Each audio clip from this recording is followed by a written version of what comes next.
Hi అండి, నమస్తే.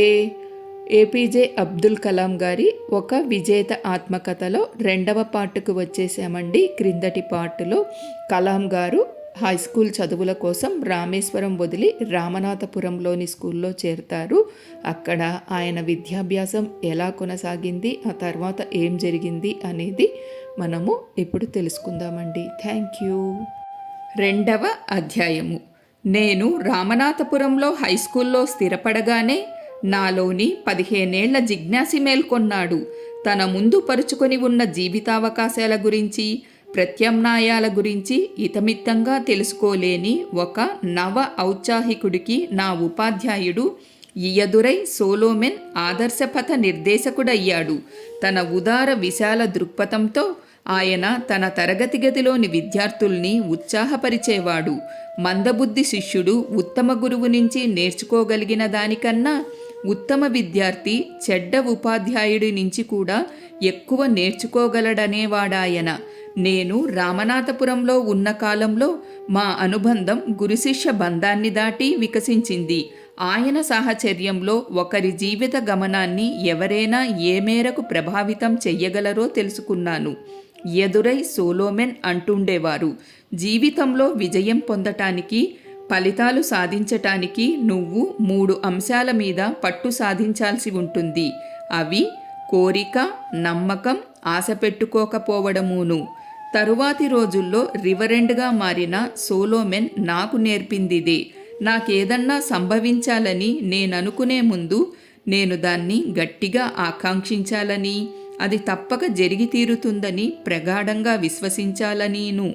నా జీవితం నుంచి ఒక ఉదాహరణ ఇస్తాను. నాకు చిన్నప్పటి నుంచి ఆకాశపు రహస్యాలన్నా, పక్షుల ప్రయాణమన్నా అమితాశక్తి. కొంగలు, సముద్రపు గువ్వలు ఎగురుతుండటం చూస్తూ నేను కూడా ఎగరాలని కోరుకునేవాణ్ణి. సాధారణ గ్రామీణ బాలుడైనప్పటికీ నేను కూడా ఏదో ఒకరోజు ఆకాశంలో విహరించగలనని ఎంతగా నమ్మానంటే, మా రామేశ్వరం నుంచి ఆకాశయానం చేసిన మొదటి బాలుణ్ణి నేనే కావటం విశేషం. ఇయదురై సోలోమోన్ ఎందుకు గొప్ప ఉపాధ్యాయుడంటే, ఆయన విద్యార్థులందరిలో ఏదో ఒక విలువ గురించి స్పృహని మేల్కొల్పేవాడు. ఆయన నా ఆత్మగౌరవాన్ని ఏ మేరకు మేల్కొల్పాడంటే, ఏమాత్రం చదువుకొని తల్లిదండ్రుల బిడ్డనైన నేను కూడా ఏది కావాలనుకుంటే అది కాగలనని నమ్మాను. విశ్వాసంతో నువ్వు నీ విధిని కూడా తిరిగి రాయగలవు అనేవాడాయన. మేం 4th ఫామ్లో ఉన్నప్పుడు ఒకరోజు మా గణితశాస్త్ర ఉపాధ్యాయుడు రామకృష్ణ అయ్యర్ మరొక తరగతి గదిలో బోధిస్తున్నాడు. నేను పరాకున ఆ తరగతిలోకి ప్రవేశించాను. దానికి ఆ పాతతరం నిరంకుశత్వపు ఉపాధ్యాయుడు ఆగ్రహించి నా మెడ పట్టుకొని అందరి ముందు బెత్తంతో నన్ను బాదాడు.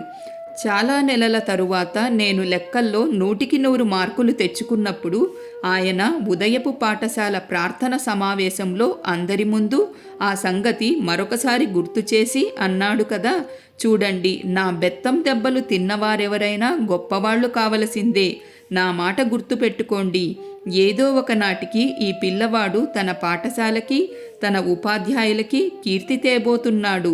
ఆయన ప్రశంస నా పూర్వపు అవమానాన్ని పూర్తిగా మరపింపచేసింది.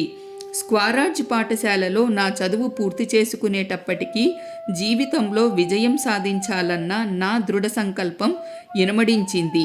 పై చదువులకు వెళ్లాలన్న నిర్ణయంలో రెండవ ఆలోచన లేదు. ఆ రోజుల్లో మాకు ప్రొఫెషనల్ చదువుల గురించిన ఊహ కూడా లేదు. ఉన్నత చదువులంటే అప్పటి కాలేజీ చదువు మాత్రమే.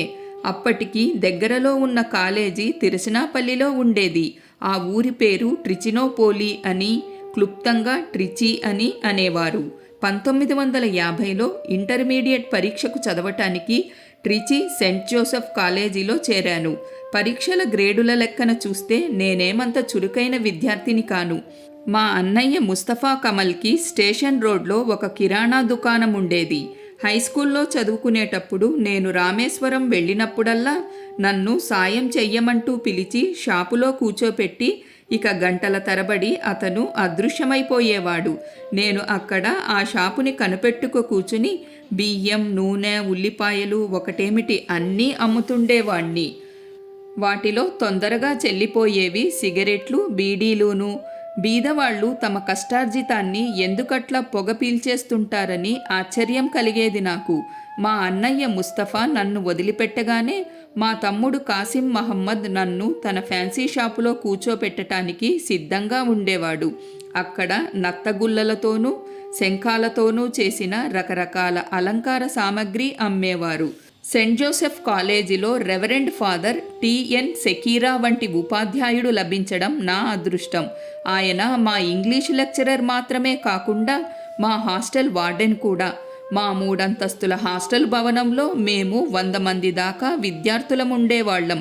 ప్రతి రాత్రి రెవరెండ్ ఫాదర్ ప్రతి విద్యార్థిని వచ్చి పలకరించేవాడు. చేతిలో బైబిల్ ఉండేది. ఆయన సహనం, శక్తి అద్భుతమైనవి. విద్యార్థుల ప్రతి చిన్న సామాన్య అవసరాన్ని కూడా పట్టించుకునే శ్రద్ధ ఆయనది.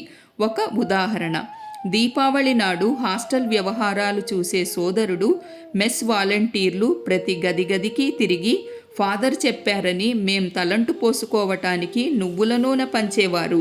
నేను సెయింట్ జోసెఫ్ కాలేజీలో 4 ఏళ్లు ఉన్నాను. ఆ కాలమంతటా నా రూమ్మేట్లుగా 2 ఉండేవారు. ఒకరు శ్రీరంగం నుంచి వచ్చిన సనాతన అయ్యంగార్, మరొకరు కేరళ నుంచి వచ్చిన సిరియన్ క్రైస్తవుడు. మేము కలిసి గడిపిన కాలం ఎంతో అమూల్యం. నా హాస్టల్ 3వ సంవత్సరంలో నేను వెజిటేరియన్ మెస్ కార్యదర్శిగా ఎంపిక అయినప్పుడు ఒక ఆదివారం మా రెక్టర్ రెవరెండ్ ఫాదర్ కలతిల్ని లంచ్కి పిలిచాం.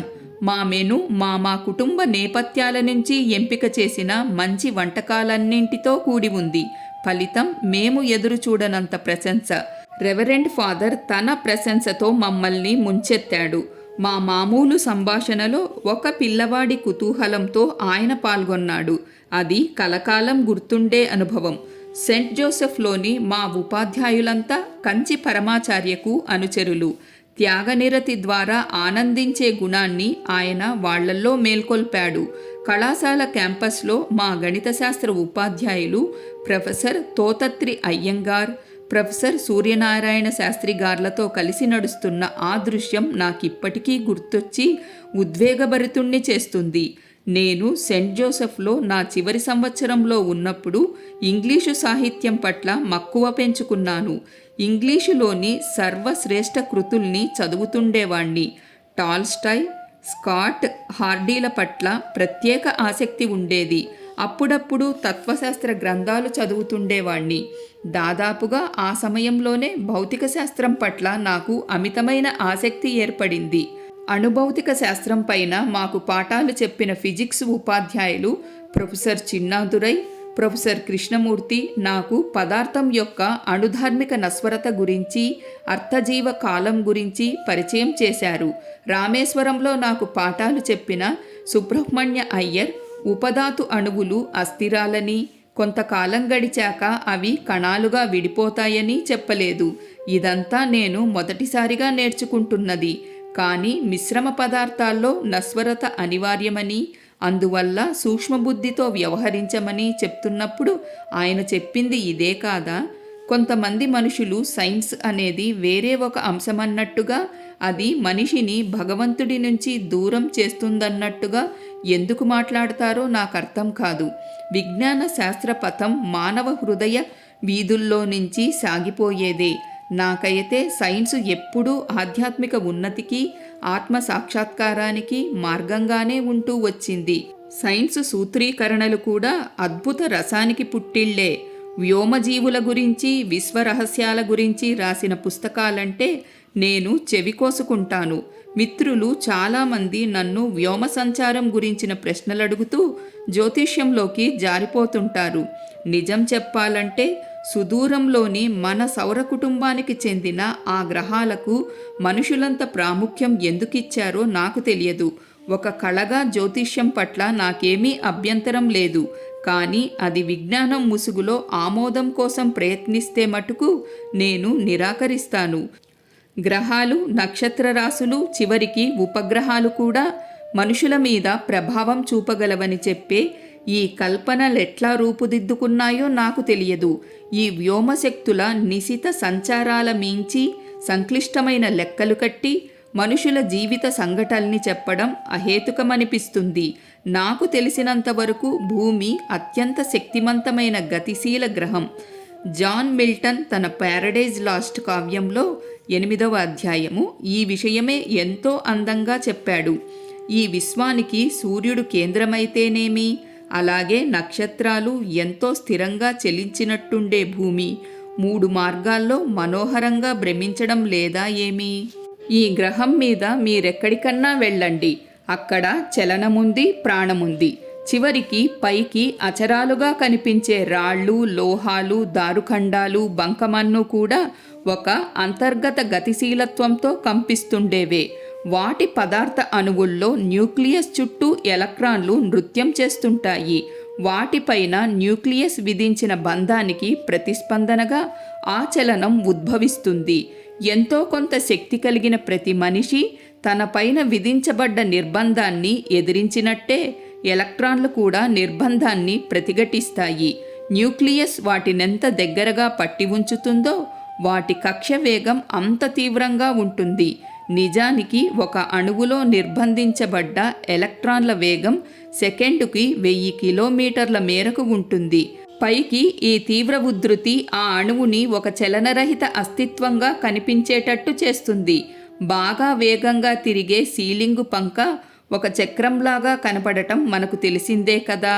అణువుల్ని ఉన్నదానికన్నా దగ్గరగా అణిచి ఉంచడం చాలా కష్టం. అంటే పదార్థానికి ఘనరూపం ఇవ్వడం. అందువల్ల ఘనరూపంలో ఉండే ప్రతిదీ తనలో కొంత శూన్యాన్ని నింపుకొని ఉంటుంది. అలాగే స్థిరంగా కనిపించే ప్రతి దానిలోనూ ఒక తీవ్ర చలనం నిబిడమై ఉంటుంది. భూమి మీద మన ప్రతి అస్తిత్వ క్షణంలోనూ కూడా నటరాజ తాండవం జరుగుతున్నట్టే ఉంటుంది. సెయింట్ జోసెఫ్లో బీఎస్సీ డిగ్రీ కోర్సులో చేరినప్పుడు అంతకు మించిన ఉన్నత చదువేమీ నాకు తెలియదు. ఒక సైన్సు విద్యార్థికి ఉన్న భవిష్య అవకాశాల గురించిన సమాచారం కూడా నాకేమీ తెలియదు. బీఎస్సీ డిగ్రీ పూర్తి చేశాకే ఫిజిక్సు నా సబ్జెక్టు కాదని గ్రహించాను. నా కలలు నిజం కావాలంటే నేను ఇంజనీరింగ్ చదవవలసి ఉంటుందని తెలుసుకున్నాను. ఇంటర్మీడియట్ అయిన తరువాతనే నేను నేరుగా ఇంజనీరింగ్లో చేరి ఉండవచ్చు. దక్షిణ భారతదేశమంతటిలోనూ సాంకేతిక విద్యకు తలమానికం లాంటి మద్రాస్ ఇన్స్టిట్యూట్ ఆఫ్ టెక్నాలజీలో ప్రవేశానికి దరఖాస్తు చేశాను. ప్రవేశానికి ఎంపికైతే అయ్యాను గాని అటువంటి ప్రతిష్టాత్మక సంస్థలో చదవడం అంటే చాలా ఖర్చుతో కూడుకున్న పని. దాదాపు 1000 రూపాయలన్నా అవసరమవుతాయి. కానీ అది నా తండ్రికి తలకు మించిన విషయం. అప్పుడు నా సోదరి జొహరా నాకు తోడు నిలబడింది.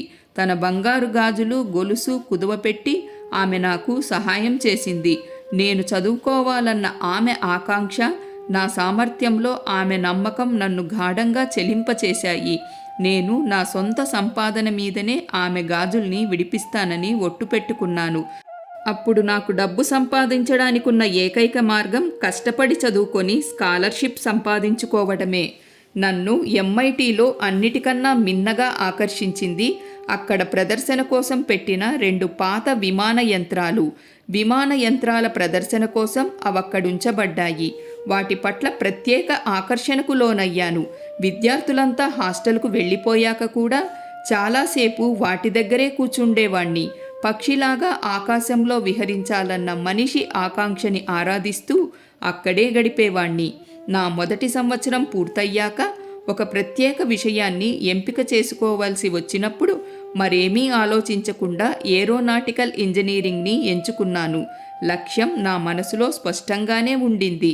నేను ఎలాగైనా విమానాల్ని నడపాలి. నాకు నన్ను నిలదొక్కుకునే శక్తి లేదని తెలిసి కూడా నాకు ఆ లక్ష్యం సాధ్యమనే నేను నమ్మాను. నా సాధారణ కుటుంబ నేపథ్యం అందుకు అడ్డు రాలేదు. ఆ సమయంలోనే నేను వివిధ రకాల వ్యక్తులతో పరిచయాలు పెంచుకోవటానికి ప్రయత్నించాను. ఆ దారిలో వైఫల్యాలున్నాయి, ఆశాభంగాలున్నాయి, తోవ తప్పడాలున్నాయి. కానీ దారి తప్పిన ప్రతివేళ నా తండ్రి మాటలు నన్ను మళ్ళా సరిగా నిలబెట్టేవి. ఆ ఉత్తేజకరమైన మాటలు, ఇతరుల్ని అర్థం చేసుకున్నవాడు విజ్ఞాని, కానీ తనని తాను తెలుసుకున్నవాడే వివేకి. వివేకం లేని విజ్ఞానం ప్రయోజన శూన్యం. ఎంఐటీలో నా విద్యాభ్యాసంలో నా ఆలోచనని 3 ఉపాధ్యాయులు తీర్చిదిద్దారు. వారి సంయుక్త ప్రోత్సాహం ఏర్పరిచిన పునాదిపైనే నా సాంకేతిక ప్రతిభ అంతా ఆధారపడి ఉంది. వారు professor Spander, professor K A V Pandalai, professor Narasingarao గార్లు. వారిలో ప్రతి ఒక్కరిది ఒక ప్రత్యేక వ్యక్తిత్వం. కానీ అందరి ఆశయము ఒకటే, తమ విద్యార్థుల జ్ఞానతృష్ణని తమ చైతన్యంతోనూ అంకుటిత సంకల్పంతోనూ సంతృప్తిపరచడమే. ప్రొఫెసర్ స్పాండర్ నాకు ఏరోడైనమిక్స్కి సంబంధించిన సాంకేతిక అంశాల్ని బోధించేవాడు. ఏరోనాటికల్ ఇంజనీరింగ్లో సుసంపన్నమైన అనుభవం కలిగిన ఆస్ట్రియన్ ఆయన. రెండవ ప్రపంచ యుద్ధంలో నాజీల చేత చిక్కి కాన్సంట్రేషన్ క్యాంపులో గడిపాడు. అందువల్ల జర్మన్ల పట్ల ఆయన ద్వేషాన్ని పెంచుకున్నాడు. కానీ చిత్రంగా మా ఇన్స్టిట్యూట్లో ఏరోనాటికల్ ఇంజనీరింగ్ విభాగానికి ఒక జర్మన్ ప్రొఫెసర్ వాల్టర్ రెపెంటిన్ అధిపతిగా ఉండేవాడు. జర్మన్ సింగిల్ సీటర్ యుద్ధ విమానం FW-190కి రూపకర్త అయిన డాక్టర్ కుర్ట్ టాంక్ మరొక ప్రఖ్యాత ఏరోనాటికల్ ప్రొఫెసర్. ఆ యుద్ధ విమానాలకి రెండవ ప్రపంచ యుద్ధంలో బాగా పేరు వచ్చింది. డాక్టర్ టాంక్ తర్వాతి రోజుల్లో బెంగళూరులోని హిందుస్థాన్ ఏరోనాటిక్స్ లిమిటెడ్లో చేరి భారతదేశపు మొదటి యుద్ధ విమానం HF-24 మరుత్ని సృష్టించడంలో కృషి చేశాడు. ప్రొఫెసర్ స్పాండర్ది విశిష్టమైన వ్యక్తిత్వం అని, ఆయన ఉద్యోగ ప్రమాణాలు అత్యంత ఉన్నతమైనవని చెప్పవచ్చు. ఆయనెప్పుడూ శాంతంగా, శక్తిమంతంగా, స్వయం శిక్షితంగా ఉండేవాడు. సాంకేతిక రంగంలో వచ్చే మార్పుల్ని ఎప్పటికప్పుడు తెలుసుకుంటూ తన విద్యార్థుల్ని కూడా ముందుకు తీసుకుపోయేవాడు. నేను ఏరోనాటికల్ ఇంజనీరింగ్ తీసుకోబోయే ముందు ఆయన్ని సంప్రదిస్తే భవిష్య అవకాశాల గురించి మరీ వ్యాగ్రత పొందవలసిన అవసరం లేదన్నాడాయన.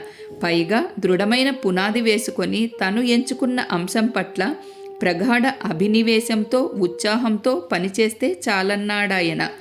భారతీయుల్లో ఆయన చూసిన లోపమేదన్నాడంటే, వాళ్ళకి విద్యావకాశాలు, మౌలిక సదుపాయాలు తక్కువని కాదు, కానీ వాళ్ళు తమ విషయాల్ని సరిగా ఎంచుకోకపోవడము, అలాగే తమ ఎంపికల్ని క్రమబద్ధీకరించుకోకపోవడమును అని.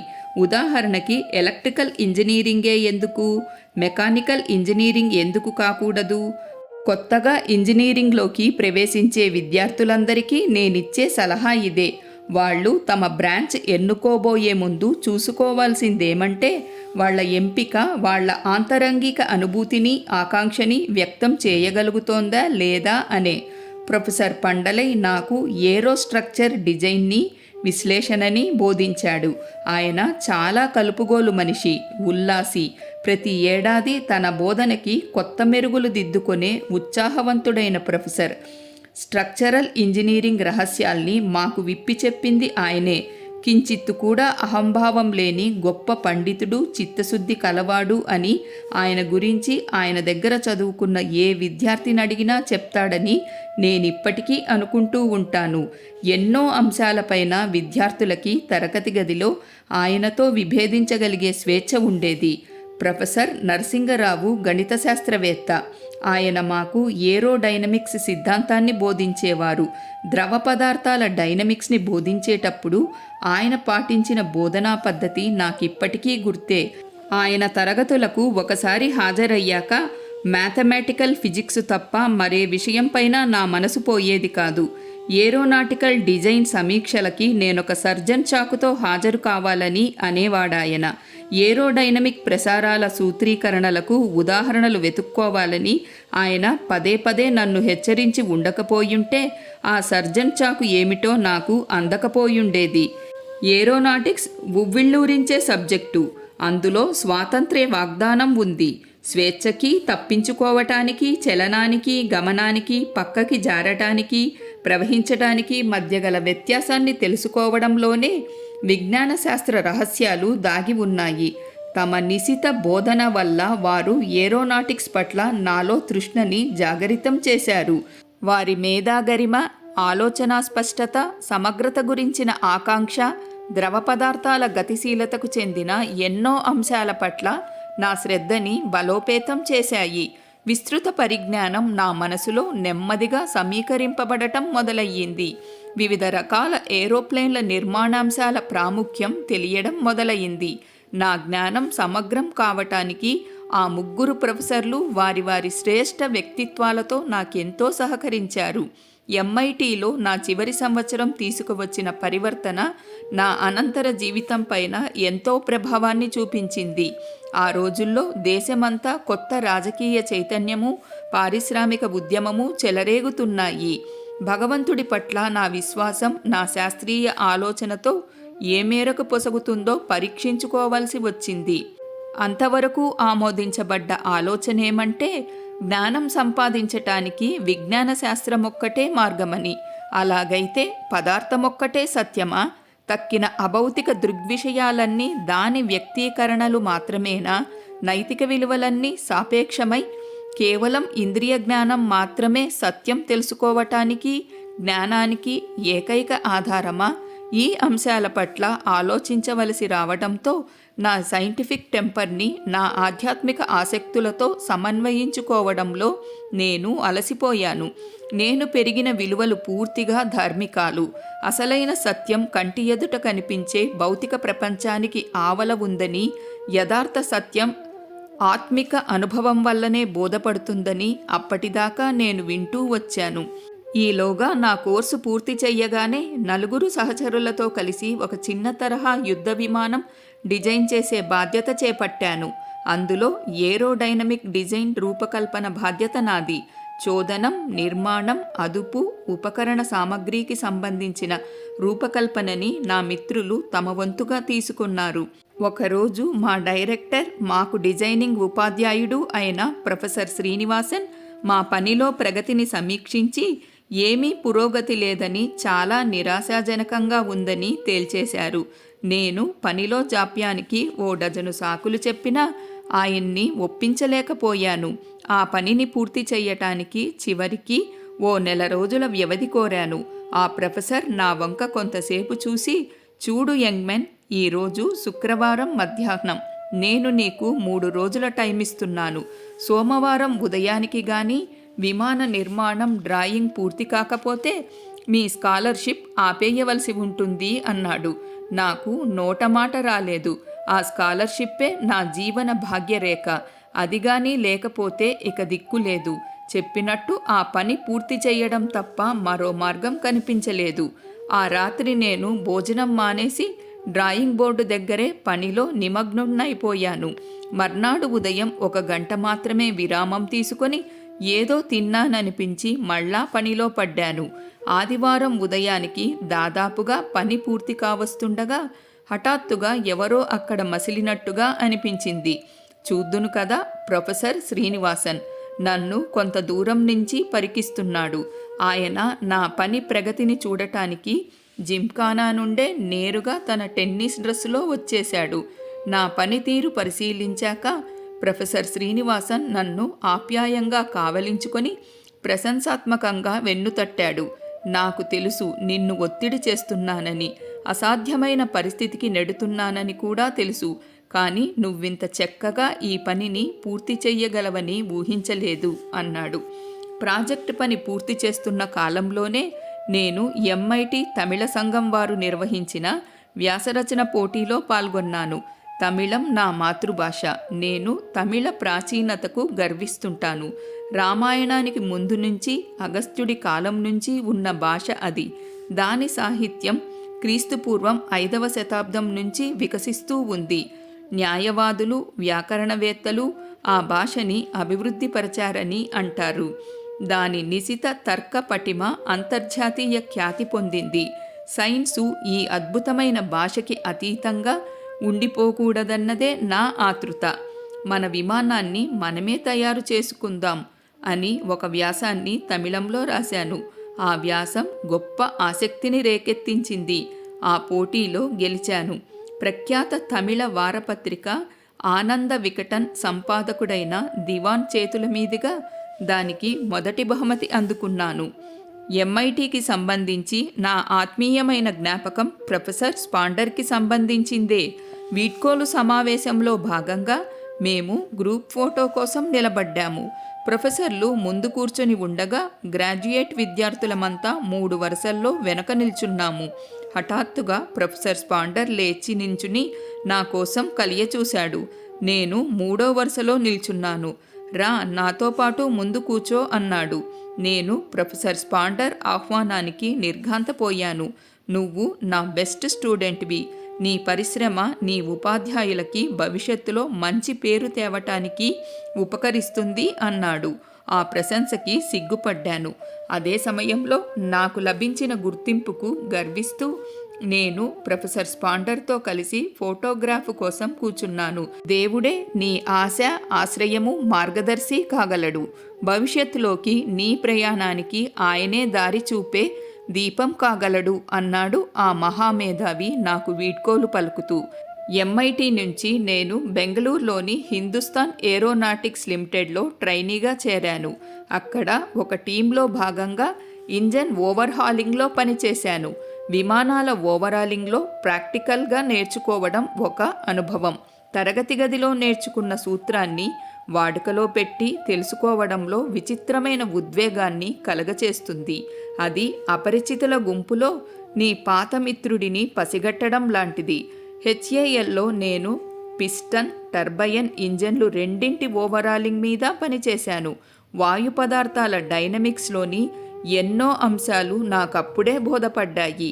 ఒక క్రాంక్ షాఫ్ట్ అరిగిపోయినప్పుడు ఎలా సరిచూసుకోవాలో, దాన్ని ఎలా మార్చాలో, ఒక సూపర్ చార్జ్డ్ ఇంజన్కి ఒక ఫిక్స్డ్ పిచ్ ఫ్యాన్ని బిగించటానికి కొలతలెట్లా తీసుకోవాలో నేర్చుకున్నాను. టర్బో ఇంజన్ల వాయు సరఫరా వ్యవస్థల గురించి, పీడనం, వేగాల అదుపు చేసే వ్యవస్థల గురించి స్వయంగా తెలుసుకున్నాను. ప్రొపెల్లర్ ఇంజన్ల గురించిన వివిధ అంశాల్ని నేర్చుకోవడం ఎంతో ఆసక్తిగా ఉండింది. బ్లేడ్ యాంగిల్ కంట్రోల్ని హెచ్ఏఎల్ సాంకేతిక నిపుణులు ప్రదర్శించిన తీరు ఇప్పటికీ జ్ఞాపకమొస్తూ ఉంటుంది. వాళ్ళు గొప్ప విశ్వవిద్యాలయాల్లో చదువుకున్నవారు కారు.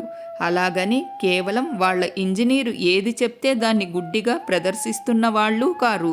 వాళ్ళు దాని మీద సంవత్సరాల తరబడి పనిచేస్తున్న వాళ్ళు.